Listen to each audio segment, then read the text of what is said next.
अस्सलाम वालेकुम व्यूवर्स, उम्मीद करता हूँ कि आप खैरियत से होंगे। तो व्यूवर्स, आज की वीडियो में हम जानेंगे कि क्या प्रेगनेंसी में आम खाने चाहिए या नहीं। आम एक हरदल अजीज़ फल है और मौसम गर्मा में इसे तमाम लोग शौक़ से खाते हैं। इसे फलों का बादशाह भी कहा जाता है क्योंकि आम गर्म होता है और हामला औरतों को आम खाने से मना किया जाता है। इसके खाने से बच्चे को नुकसान हो सकता है, खुदा न ख्वास्ता हमल ज़ाया भी हो सकता है। तो आज की वीडियो में हम आपको बताएंगे क्या आम खाने से आपकी प्रेगनेंसी को नुकसान होता है या हमल ज़ाया होने का इम्कान होता है। तो आइए जानते हैं इस वीडियो में आम खाने से फ़ायदा होता है या नहीं। अगर आप भी प्रेग्नेंट हैं और आप भी इन सवालों के जवाब जानना चाहती हैं तो वीडियो को लास्ट तक ज़रूर देखें।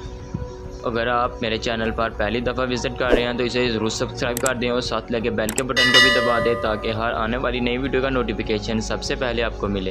तो फ्रेंड्स, आप अपने जहन से ये बात निकाल दें कि आम खाने से आपके बेबी को कुछ होगा। ऐसा कुछ नहीं होता, बल्कि आम हामला औरत को ज़रूर खाना चाहिए क्योंकि इसमें ज़रूरी न्यूट्रिएंट मिनरल्स पाए जाते हैं। इसके अलावा आप खुद ही फैसला कर सकेंगे कि आम आपके लिए कितना ज़रूरी है। आम में विटामिन B6 पाया जाता है जो कि न सिर्फ बेबी की ग्रोथ के लिए बल्कि हामला औरत को जो कमज़ोरी महसूस होती है इसके लिए भी बहुत ज़रूरी है। आम में विटामिन C पाया जाता है जो कि सब जानते हैं कि विटामिन C आपकी स्किन के लिए कितना ज़रूरी है। इसलिए हमल में आम ज़रूर खाएं ताकि आपका बच्चा खूबसूरत पैदा हो। इसके अलावा विटामिन C इम्यून सिस्टम को भी मजबूत करता है और ये एंटीऑक्सीडेंट के तौर पर भी काम करता है। आम में फ़ाइबर पाया जाता है जो कि बच्चे की नशोनुमा के लिए बहुत ज़रूरी है। आम में फोलिक एसिड भी मौजूद होता है जो कि प्रेगनेंसी के फर्स्ट ट्राइमेस्टर में फ़ीमेल के लिए बहुत ही ज़रूरी है क्योंकि फोलिक एसिड खाने से कमज़ोरी महसूस नहीं होती क्योंकि पहले 3 माह में बेबी के लिए मेलाइन और ब्रेन की ग्रोथ हो रही होती है। इससे इफ़ेक्ट से बचने के लिए फोलिक एसिड बहुत ही ज़रूरी है। आम में विटामिन A पाया जाता है जो कि बच्चे के ब्रेन और स्प्लाइन के लिए बहुत ज़रूरी है। आम में पोटेशियम भी मौजूद होता है जो कि जिस्म में पानी की कमी के लेवल को बरकरार रखने में मदद देता है। हामला औरत को हमल के दौरान हाथों और पाँव पर सूजन हो जाती है।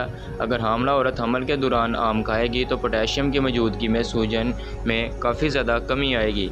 आम में आयरन बहुत ज़्यादा मकदार में पाया जाता है। अगर हामला औरत हमल के दौरान आम खाएगी तो न सिर्फ खून की कमी को पूरा किया जाएगा बल्कि इसके बेबी की सेहत भी अच्छी रहेगी।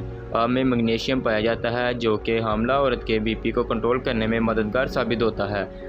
ये थे हमल के दौरान आम खाने के चंद फ़वाइद, लेकिन एक लिमिट में रहकर अगर आम खाया जाए तो एक वक्त में 1 से 2 इससे ज़्यादा आम नहीं खाना चाहिए। और हामला औरत को कच्चे आम तो बिल्कुल नहीं खाने चाहिए क्योंकि इससे डायरिया हो सकता है।